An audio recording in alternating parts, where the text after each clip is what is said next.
Right brain imbalance creates blind acceptance and collectivist groupthink. Again, blind acceptance, naivete, and blind belief. Collectivist groupthink,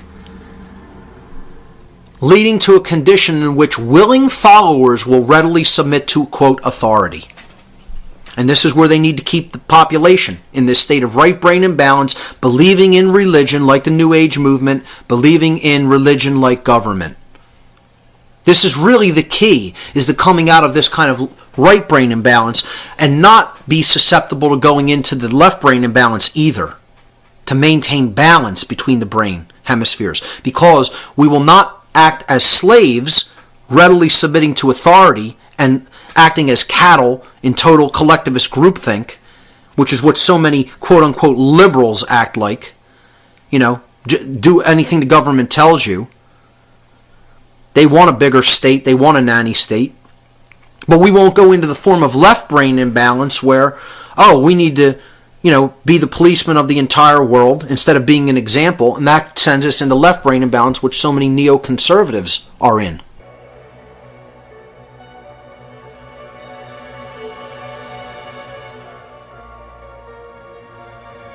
The heart uniting with the mind. The mind, intelligence, the heart, conscience.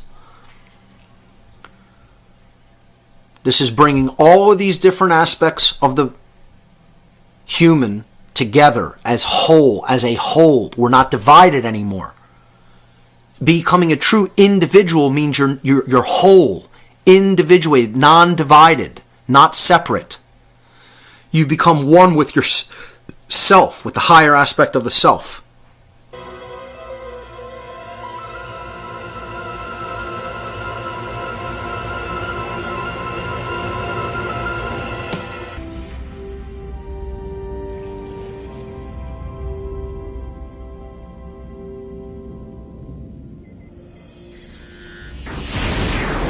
Look at the shape of the 8.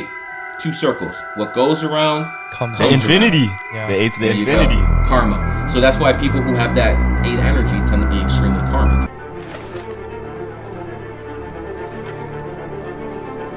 I think we just solved the maze. Scientific fact is this: you go to Walmart, all the prices are in 8/8s because 8's the number of money. You go to Rolex, all their ads have a 28 in it because it's the number of wealth. Your money's going to be up and down your whole life. Either you're going to have it or you're not. I don't like that. You're never going to be in the middle, brother. That middle class thing ain't going to be working. Either you're going up or down. Also, you're extremely karmic because 8 is the number of karma. Look at the shape of the 8. What goes around comes around. And I know you believe it. Yeah. Because here's the thing about people who are 8s. You have to live a righteous life. I'm not telling you have to be religious. I'm just telling you have to live a righteous life, because if you do anything bad, it's going to come back to you like that. Other people, maybe in a year, maybe in 6 years, maybe next lifetime. You and every other person who's born in the 8th, 17th, 26th, or 8 life path, they get their karma right away. Yeah. Michael Jordan born in the 17th, Kanye was born in the 8th. Most of the black billionaires you're going to find are born in the 8th, 17th, 26th, or 28th because those are money numbers. I just wanted to start this with, I've done many breakdowns on the Neverending Story before, but I've seen this scene, a few different new layers in this scene, which is the opening scene in the movie, which is called the breakfast scene. And I got this through looking at the number 8, which we're coming into a year of, we're midway through a year, which is going to be represented in, or is represented in justice, power, money. So looking at the 8 and me getting a tarot card pulled the other day, which came up with 8 and the justice. And then me starting to look, I went back over an old Mark Passio video called the 2 hemispheres of the brain. And he speaks about the different imbalances of both. Now, this scene is just a perfect example of that, and why I've brought up the Neverending Story again. So I'll play this bit for you, and other people might pick up different things as well.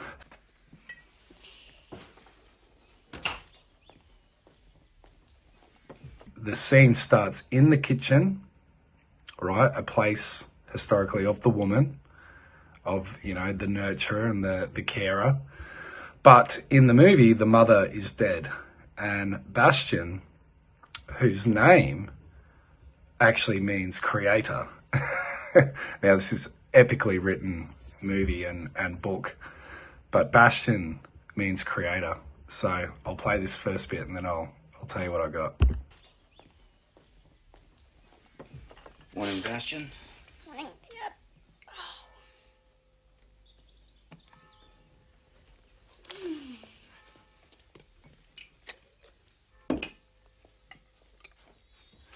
So we can see just with this very first scene, he says morning Bastion, and Bastion is in mourning because of the mother's death.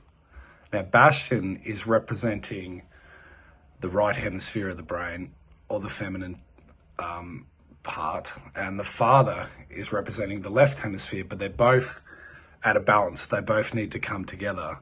And as the movie goes on, you'll find out that Bastion is stuck. He's stuck in the unseen world of creativity, but there's no manifestation, there's no action. And you've seen this in the very first clip here where Bastion is unable to open the jam jar. So he's strong in his creativity, but he has no physical strength. And the father comes and opens it straight away, quite easy, representing the masculine, right? That he's taking action in this reality, but the father is very shut off. The father is trying to get on with life away from the mother's death. And Bastion, so again, going to the theme of the mother, that if you go through all these creation stories, there's this constant theme of abandonment, that he has left the mother, right?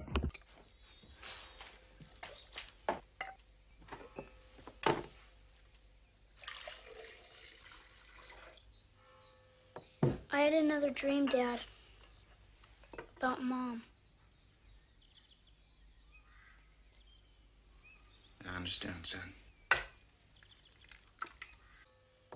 I had another dream, Dad, about Mom. I had another dream, Dad, about Mom.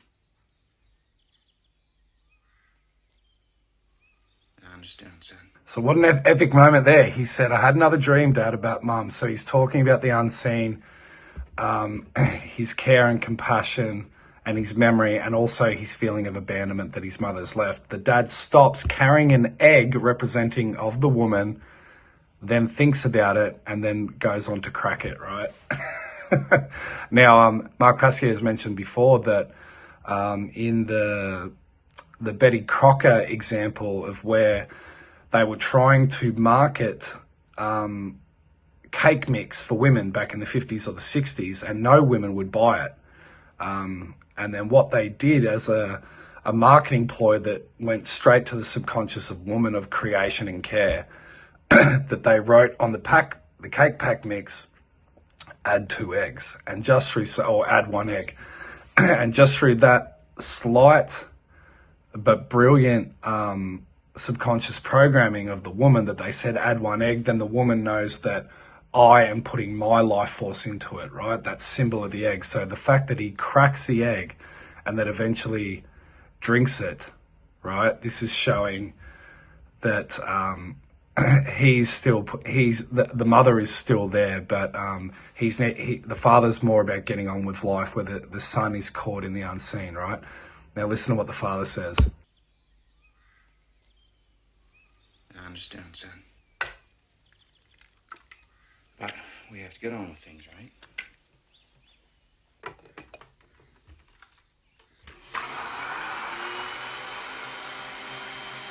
Now, even the fact that he's cracked the egg and then kind of like scrambling it, is that the mother is a distant memory, but he's more about getting on with things in action. He's more logic based, right? In almost like suppressing the mother. Bastion, we each have responsibilities. We can't let Mom's death be an excuse for not getting the old job done, right? Yeah.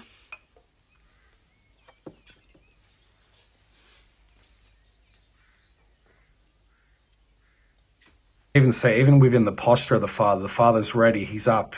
He's ready to go to work. He's about responsibilities and logic and getting things done. Bastion still isn't even ready for school. He's daydreaming. He's off with the fairies, right? both distortions without looking at the other.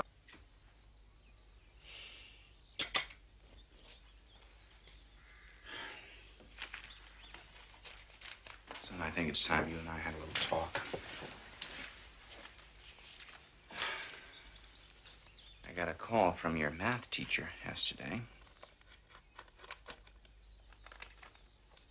She says that you were drawing horses in your math book. Now, hear this, he said he got a call from his math teacher. So what does math represents? Again, the analytical, logical part of the brain, the left-hand side. And he's saying to his son that you're drawing horses in your maths book. So this was a intentional part by the writer to, it couldn't just be any class, it had to be math, that he's not paying attention to math. He's completely on the side of creativity without any form of manifestation. She says that you were drawing horses in your math book. Unicorns. They were unicorns. What? And of course, not horses, he says unicorns. And look at the father's face. He's like, he doesn't understand. It's like the left side of the brain not understanding what the right. And again, the left can represent the brain as whole, and the heart can be represented as the right. Nothing. She also says that you haven't been turning in your homework on time. And I'm very disappointed that you didn't even try out for the swimming team. Now, again, I found this very, very interesting. The father says, I'm very disappointed you didn't try it from the swimming team. I've spoken about this before, how like Bastian, or the person that came from the fall, that came from the mother, came from the water. So he's saying that to Bastian that he's still separated from the water, from the mother, but also that swimming itself actually is a way of connecting the two hemispheres of the brain. And this is what Kathy O'Brien has spoke about before, that trauma victims and stuff can benefit greatly from swimming, because the motion of action and using both parts of the body actually connects both hemispheres of the brain. So this is a story. The father is the left-hand side, the son is the right, speaking to each other, the masculine and the feminine, right? As to those riding lessons you wanted, you say you love horses, and yet you seem to be afraid to get on a real one. Another good line, he says you love horses, but you're afraid to get on a real one. A horse, again, represents quick movement, action, right? Where Bastian is completely caught in the world of like books and using his imagination, but he's not taking any action in what he's doing. Important bit to add is the left brain distortion and dominated person without any activation of the right brain. These are the people that are like your soldiers, and the soldiers very much will stand for physical courage and what they can see to be right, and put their body on the line, but without any idea of looking or asking or questioning what is true, right? And just acting on orders. Mark Pascoe speaks a lot about this. So that the father is talking about physical courage when he said he's too scared to get on a real horse, whereas Bastian is this right brain imbalance too, where he has the moral courage and knows what is right, but he lacks the physical courage, right? So you can see the separation between the father and Bastian trying to have this conversation, and there's no middle ground or understanding. Now, Bastian, you're old enough to get your head down out of the clouds and start keeping both feet on the ground, right? Keep your head out of the clouds and keep both feet on the ground. In other words, he's talking completely about the physical world, right? And being logical, whereas Bastian is completely separated. He's completely in the clouds, in the unseen world. And as the story progresses, you will see that there's a merging of the two, and the important scene of the mirror, where Atreyu and Bastian, who are both aspects of the same being, see each other from the different realms. Right? Okay.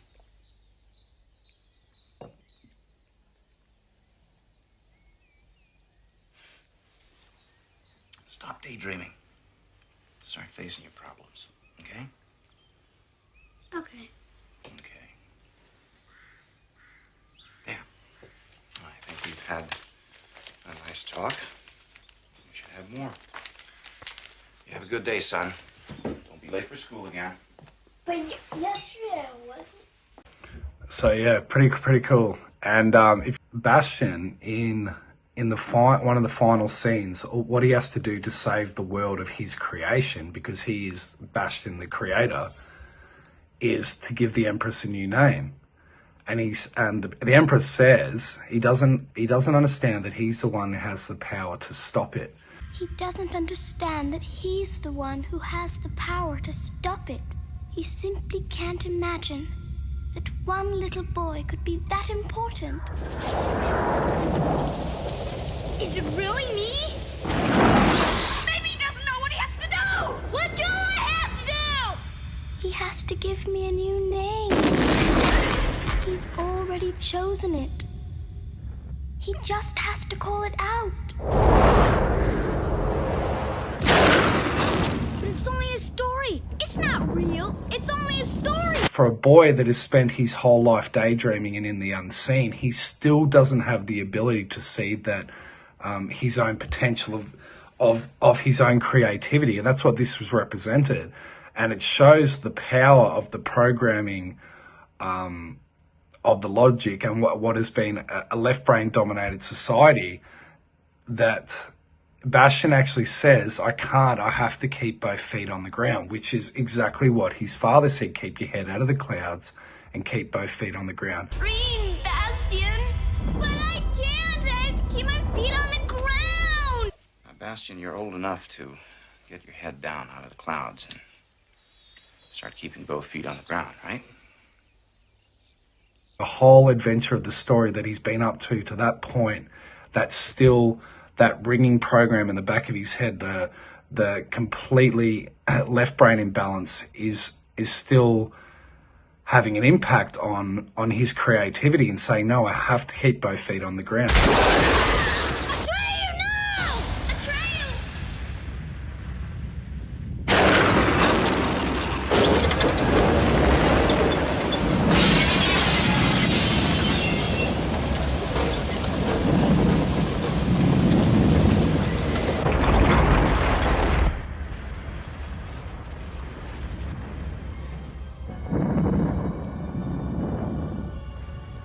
Bastian. Why don't you do what you dream, Bastian? But I can't. I have to keep my feet on the ground. Call my name. Bastian. Please. Save us. What happens is Fantasia is destroyed, but just at the last moment, he builds up the courage to understand that he can connect the two hemispheres, or the seen and the unseen world, that he's the creator of both. And he gives the Empress a new name, and he calls her Moonchild, which actually is another name for Satan, which is another weird allegory within this movie. Us? All right. I'll do it. I'll save you. I will do what I dream.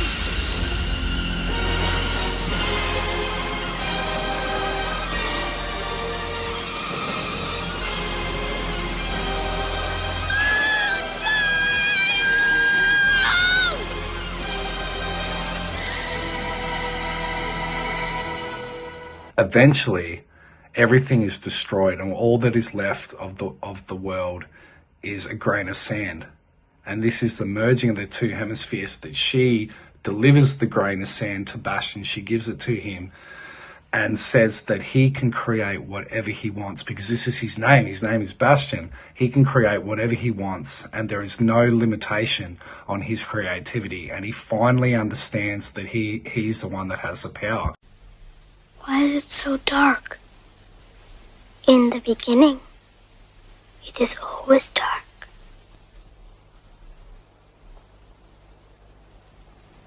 What is that? One grain of sand. It is all that remains of my vast empire.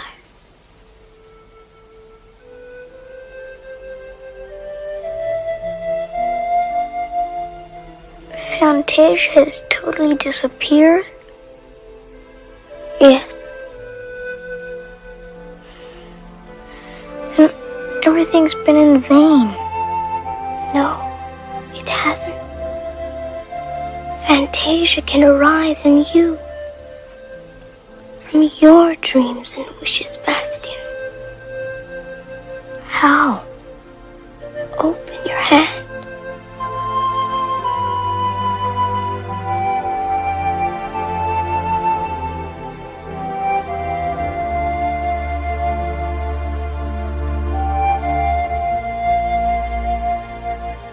What are you going to wish for? I don't know. Then there will be no Fantasia anymore. How many wishes do I get? As many as you want. And the more wishes you make, the more magnificent Fantasia will become. Really? Try it.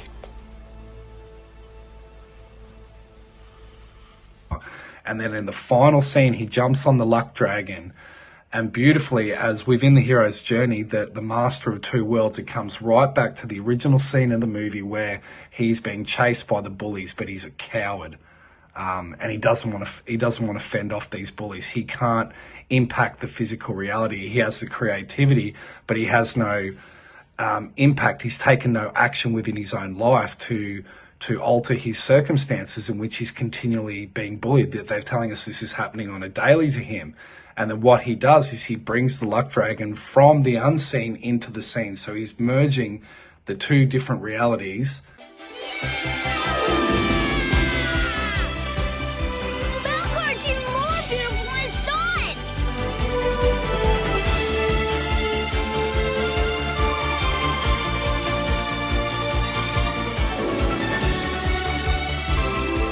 Belcourt's like the nothing never was! What would you like to wish for next? Look,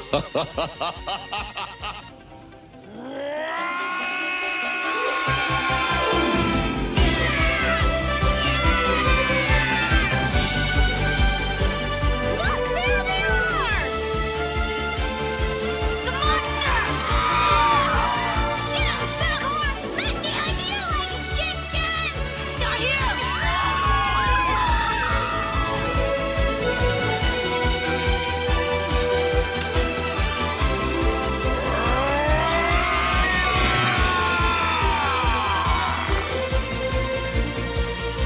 We're gonna get you guys!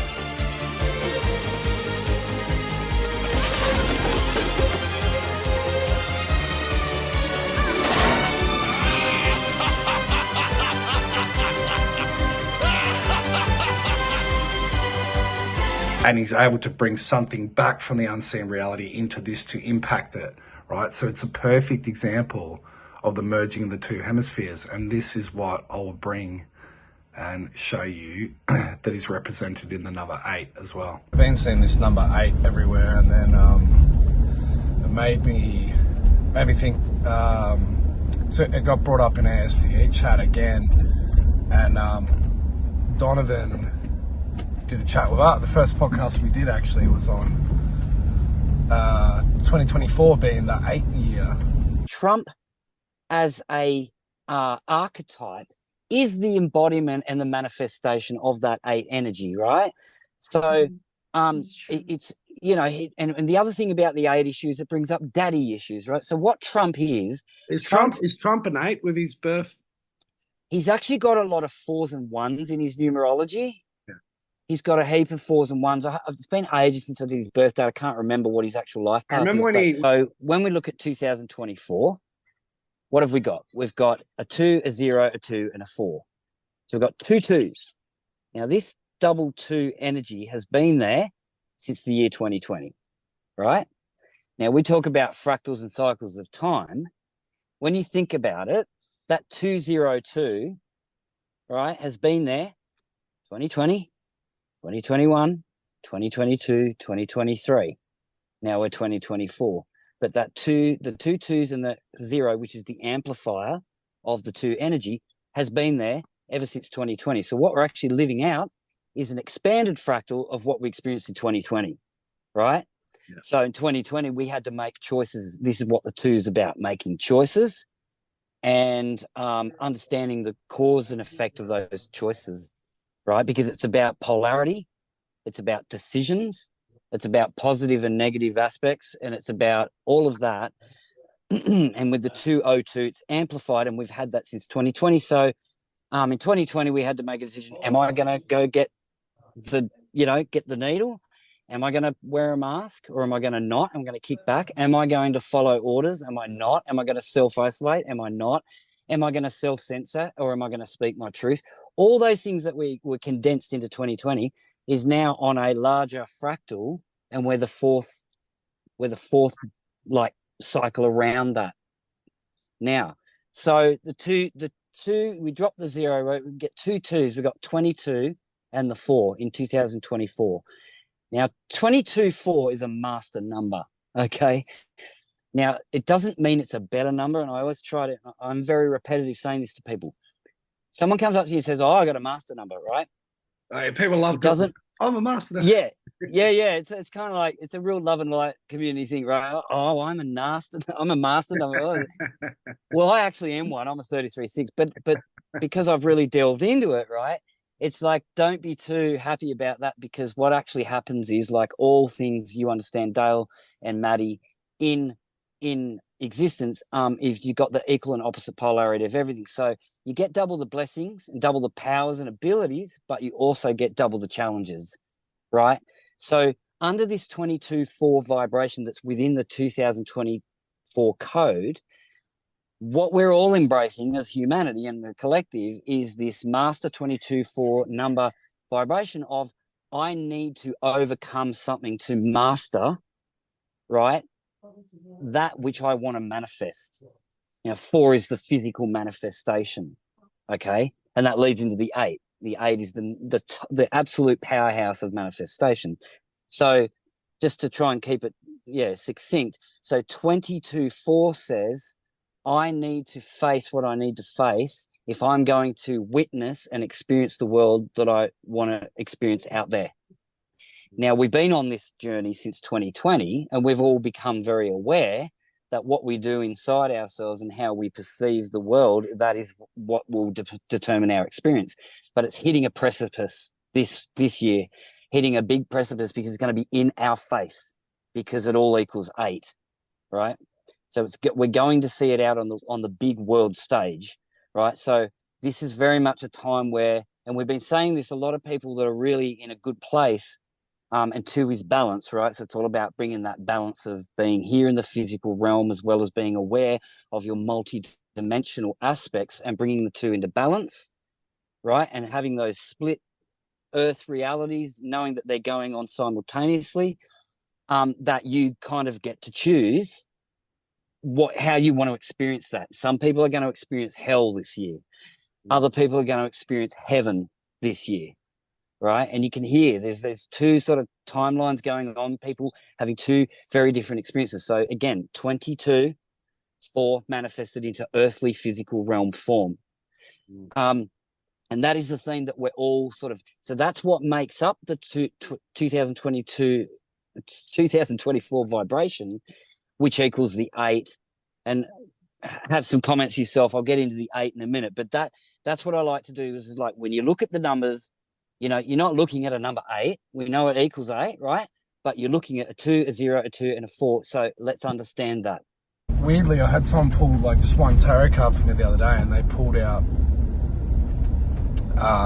what did they pull out? Justice for me, right? And justice being the 8 card, and I'm like, this is really weird. So it started me thinking when I did this decode on the Neverending Story, and the symbolism of the mirror, and as he goes through the trials and meeting with allies, as it perfectly follows the hero's journey, and even within that movie, it starts off with this issue he has with his father, and that he's always daydreaming, and his dad tells him to get back into the real world, to come into the real world. And as they're having that discussion, he actually said, I heard you're failing maths. And, you know, this is not accidental, that's put in by the writers, that he's failing math because math is the left analytical, logical part of the brain. And he's telling him that he's always daydreaming, which is the right hemisphere of the brain, the creation side. And his name actually is Bastian in the movie, which means creator. Anyway, so without doing a whole decode on the Neverending Story, I've done that before. I can leave a link in here. I've done that previous video on the Neverending Story, and I done like a short video where I mashed together the song of Carter the Unstoppable Sex Machine, Ceasefire, which is a beautiful song.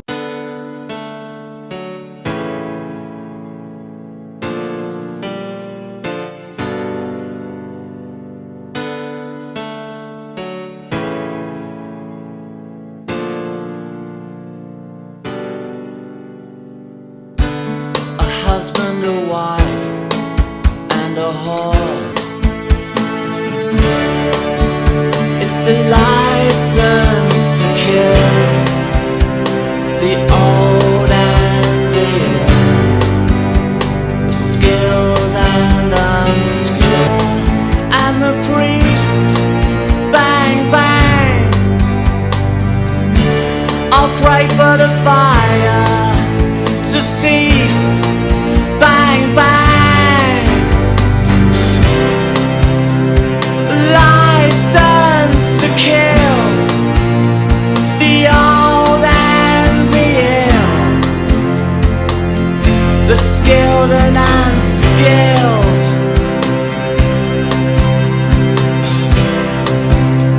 But if you desire, we could pull down the wire, and Johnny won't be marching on.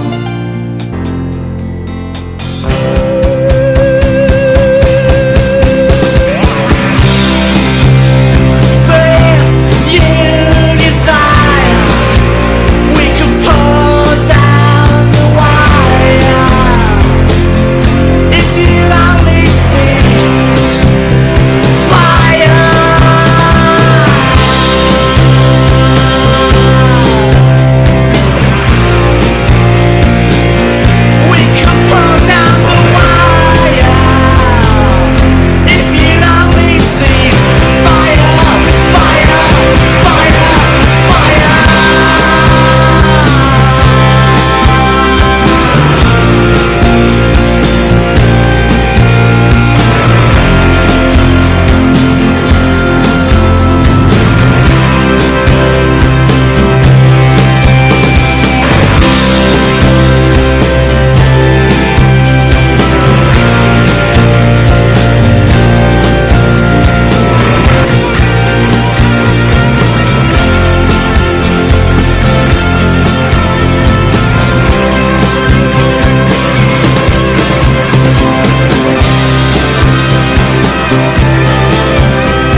I mashed that in as I started to find out that music was also following the pattern of the hero's journey.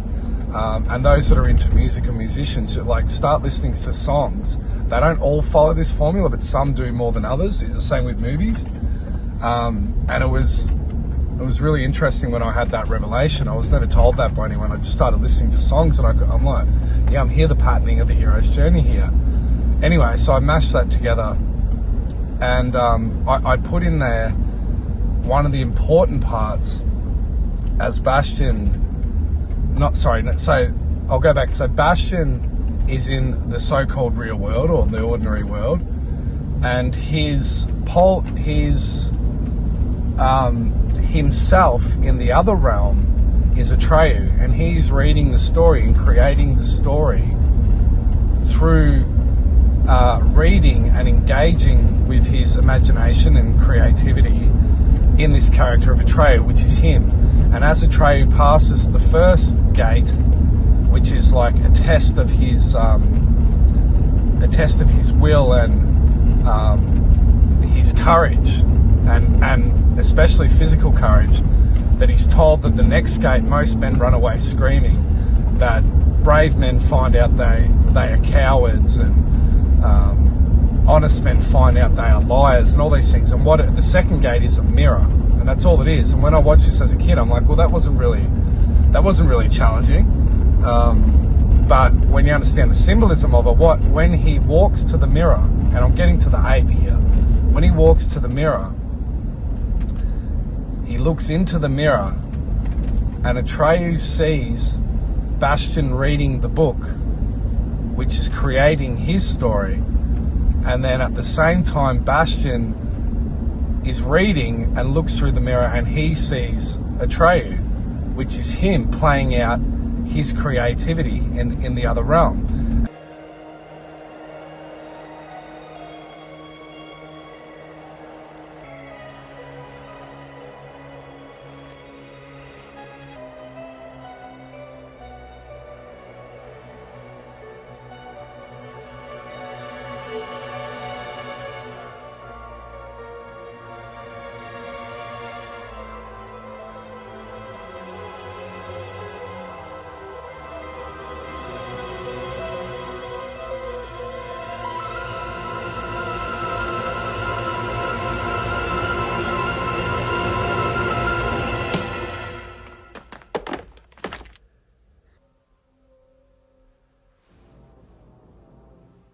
What if they really do know about me and Fantasia?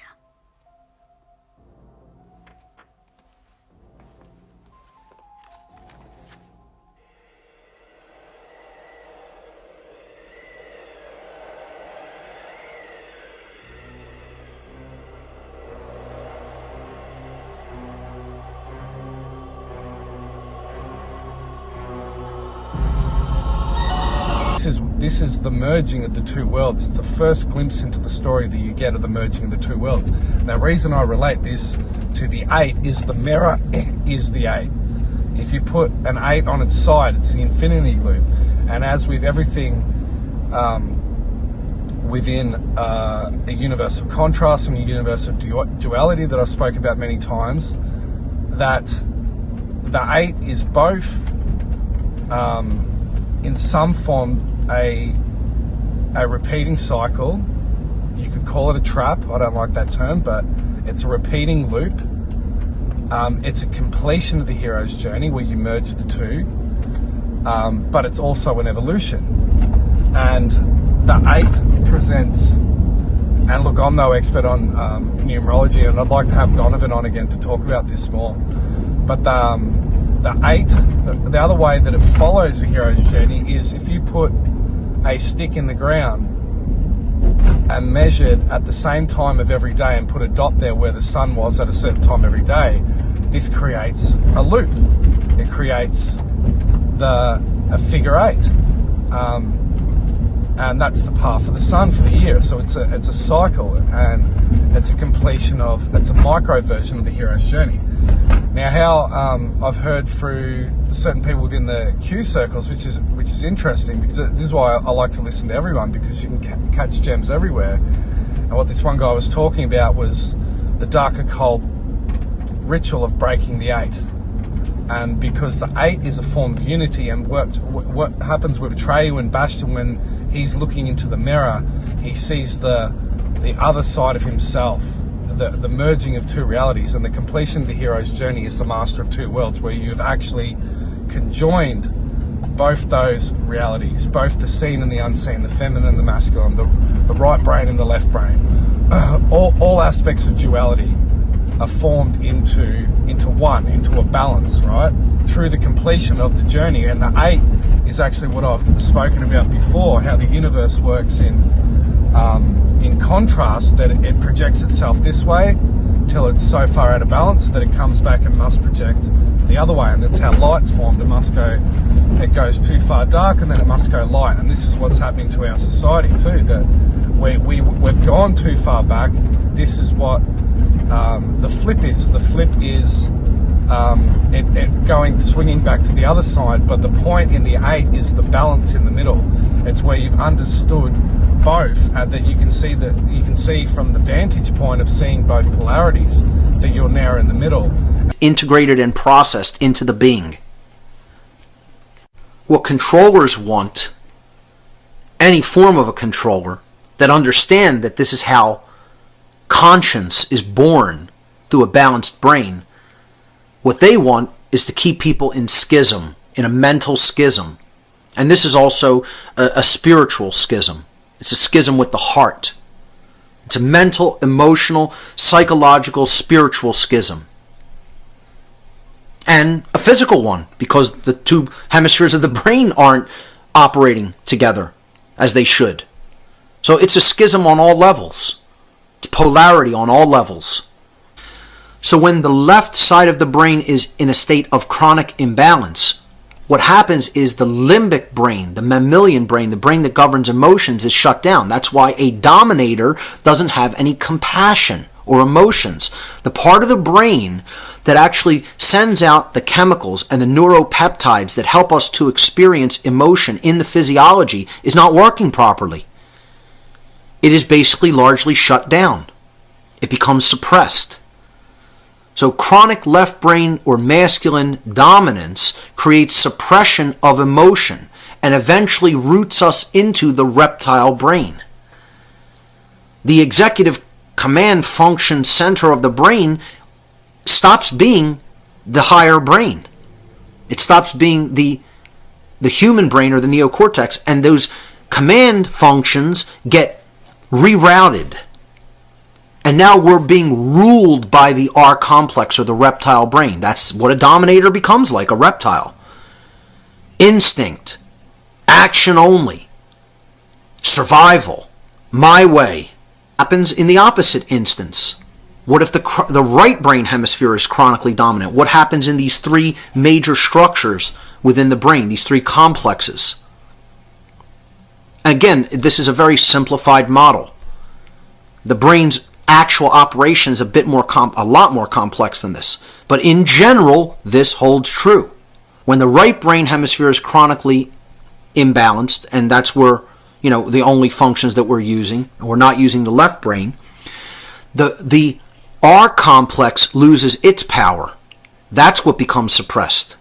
So the survival instinct is suppressed, the person won't stand up for themselves or their rights, and the kind of executive function of the brain gets shunted to the limbic brain, or the emotional part of the brain. And this person becomes ruled by fear. They become ruled by their emotions. It's the kind of person who will take offense to everything you try to tell them. It's the kind of person who gets scared real easily at the first thing that they hear that's unpleasant. The person that doesn't want to look at unpleasantries taking place in the world. They think that by ignoring them or putting their head in the sand, somehow that's magically going to go away. They bought the New Age, total New Age bullshit notion that, by paying attention to something and becoming aware of its existence, you're somehow magically giving it power over you. Which is total nonsense and could not be further from the truth. You now have ultimate free will and control, and this is what Rachel Vaughan spoke about at the end of the precession of the equinox 24,000 year cycle, that she was seeing within her readings that this would be a point where we would have free will, that karma would be broken and an opportunity for proper free will would take place, because free will's a weird one. We have it and we don't. But anyway, going back to the 8, so you'll see this in so many movies and music videos, the symbolism of the mirrors and why they will smash the mirror. The smashing of the mirror is a form of what they call breaking of the 8, because you have a complete a balance of the two, looking into both realities, and the mirror is represented as a gateway into another reality. And this is why I've said, with the shrine, that they had a mirror pool there, and that was so the closing of that mirror pool and putting the light in which they've done at the shrine, because the water is also a mirror. This is why Simba, when he wants to look into the future or into the past, he sees Mufasa, his father. It's why Frodo, when he wants to project into the future, he looks into the water. It's also done in, what's the other one? Harry Potter, when Harry Potter, he gets the teardrop from Snape and he puts it into the water to see the past and the future. So the mirror is this gateway.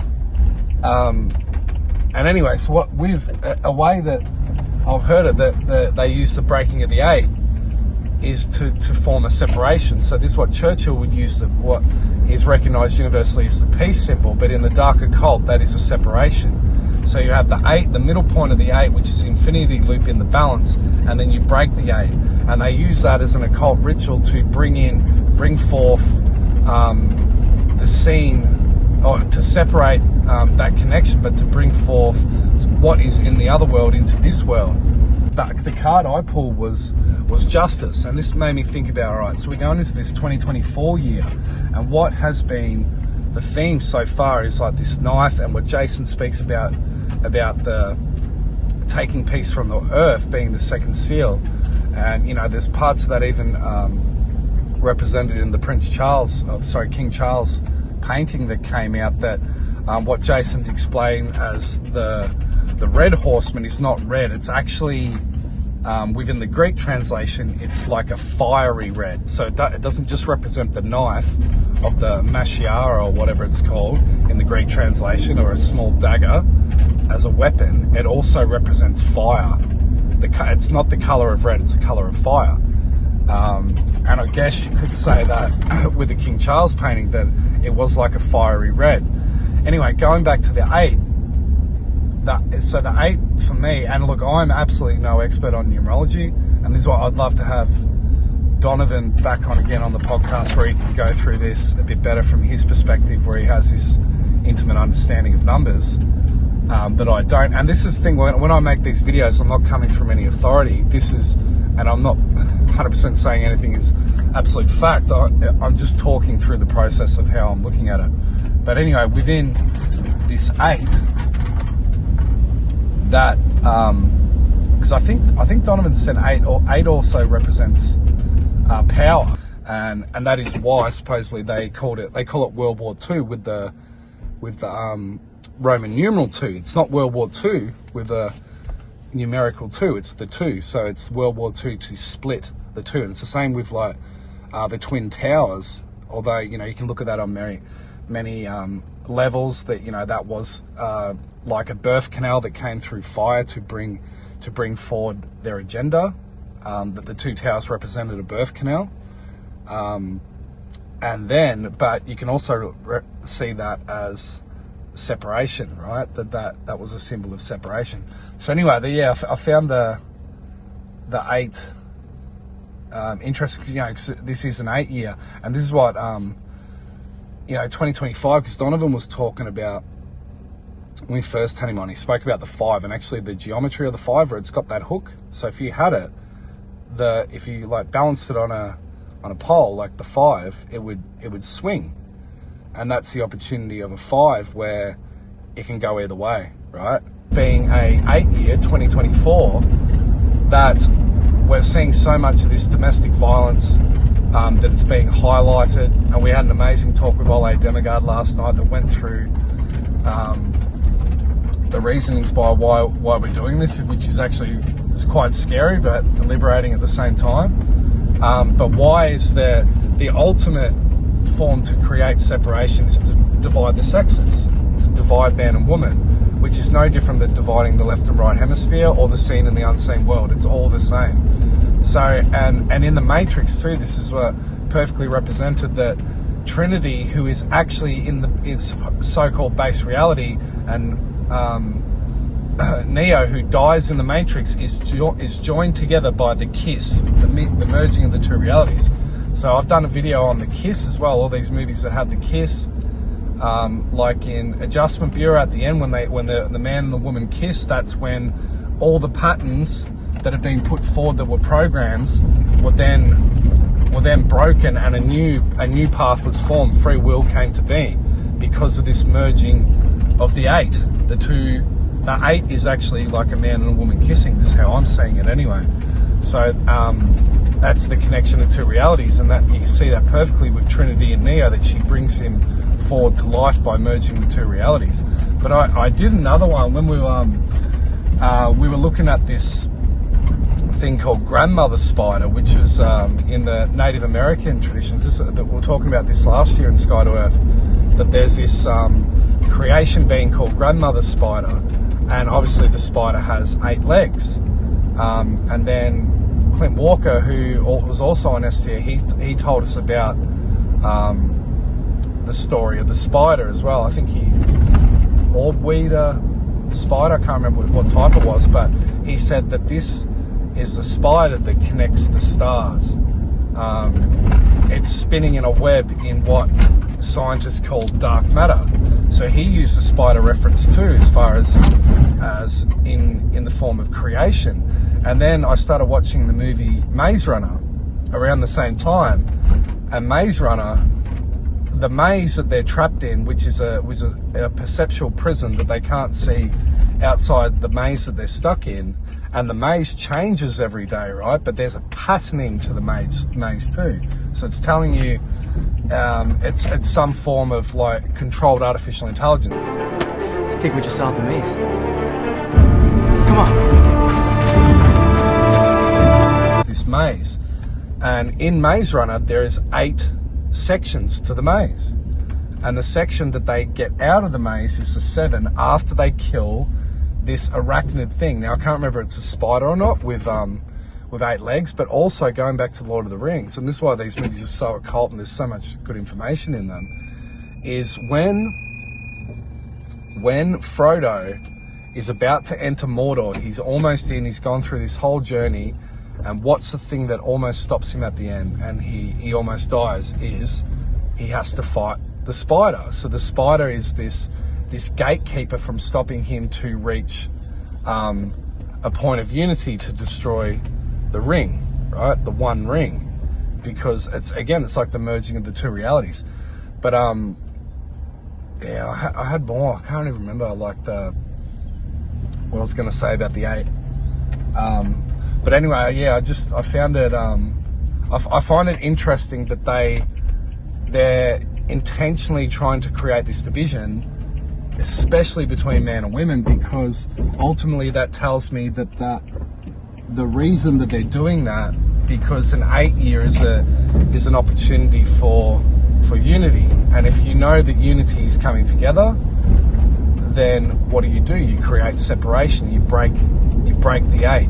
You divide men and women, and that's even why like people have suggested that the Hitler salute, I can't remember the Roman salute, whatever it was originally called, is a powerful gesture, because that's the one hand raised, right? So that's unity between the 2, the connection.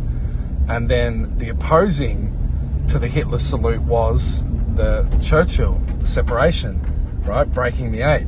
And then you could also see that represented as in 9/11, where not only was 9/11 a birth canal, and they ripped down the 2 towers, the separation with fire.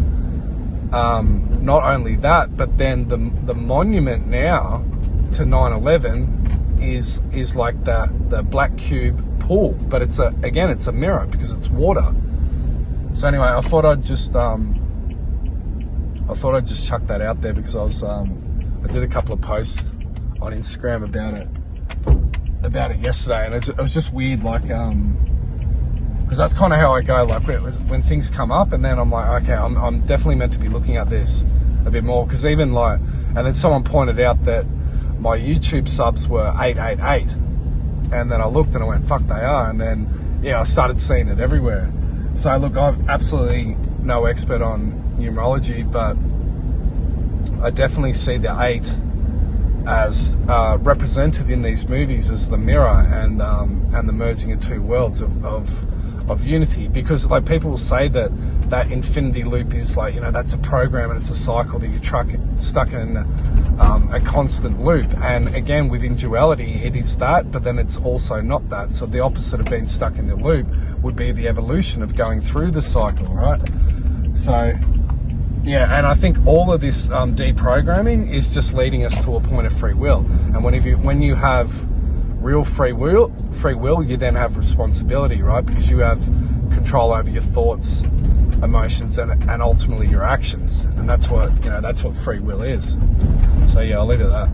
You don't only create informed fields, you are an informed field. You are an informed field that has absorbed every single thing that you have ever accepted as true. Since you basically were aware, 1 year old, 2 years old, 3 years old, 4 years old, every phenomena that you have come in contact with has molded your personality, your memory. You are absolutely packed with information. You may not think you are, but you are. You are flowing with information. It is emanating from you. It is basically your auric field. Doubt is a very powerful force. It's induced by the simulacrum, but you don't have to entertain it. But if you do, it's being absorbed into your informed field. And it will cause a decay of your thought construct. But it doesn't even matter, because if your thought construct doesn't have any force behind it, and force is only created in physicality. You've got to remember, Jesus had the key. Faith without works is dead. And by works, he's not talking about anything complicated. He's talking about any physical follow-through. Speaking is a physical follow-through. Walking 10 feet, turning left and looking up at the sky is a physical follow-through. It doesn't matter. Whatever supports your informed field. And this is the secret to sympathetic magic. This is the secret to ritualism. They're in tandem. Every witch will tell you the same thing. Rituals are the creation of informed fields for which the universe responds if you follow it with a physical act. From the perspective of magic and ritual, the physical act is just that. It's an act, a follow-through, going through the motions, performing a ritual, because a ritual is actually a copy of a real act. Like voodoo. Somebody wants to hurt the person, so they stick a needle in a doll. Is the doll real? No, but the simulacrum takes fantasy and forges it into fact. That's what informed fields are. They're fantasies. They do not exist in the simulacrum's reality. They have not been knit mathematically into the simulacrum's protocols or subroutines. They're not there. They belong to the individual immortal who imagined them. Because imagination is not cerebral. Imagination is 100% a spiritual phenomenon, just like intuition, which is not produced by the brain. Imagination, intuition, and empathy. These are what make you spiritual. These qualities denote that you are far more than a human. You are something else. The human is only the physical part of the informed field for which the immortal soul produced, to put it here inside the simulacrum. By putting it here inside the simulacrum, it made it subject to its laws. You must obey the construct's protocols, and those protocols mandate that if you want something to physically appear in your reality, then you have to imagine it, which is spiritual. Then you have to do a follow-through. The informed field must be backed up with something physical in the world. It doesn't matter if it's a ritual, it doesn't matter if it's behavior. Behavior is physical. But it has to be something that will show the simulacrum that whatever it is that is imagined is real.